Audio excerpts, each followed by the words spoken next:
Samantala, isa po sa mga kondisyong inilatag ng mga kinatawan ng Iran sa mga opisyal ng Estados Unidos ay ang pagbabalik ng kanilang $24 billion na frozen assets. NJ Guzman for the news. $24 billion ang halaga ng frozen assets ng Iran na hinihiling nito sa Estados Unidos na ibalik na.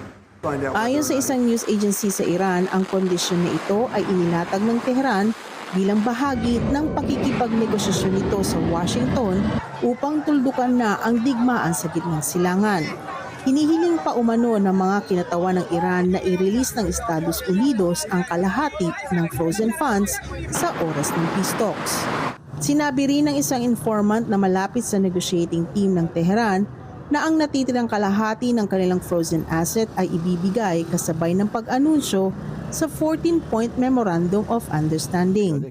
Pero binanggit din ng source na nagiging maingat ang Iran sa anumang magiging hakbang ng Estados Unidos, lalo na at may history umano ang Washington ng di pagtupad sa kasunduan. Ibinalita naman sa ibang news agency na tumanggi umano ang Iran na makipagpulong hanggat hindi nasusunod ang mga kondisyong inilatag nito, kabilang na ang pag-release ng frozen assets. Nitong Lunes ay dumating sa Qatar sina top negotiator Mohammed Bagher Ghalibaf, Foreign Minister Abbas Araghchi at Central Bank Governor Abdul Nasser Hemati para sa peace talks.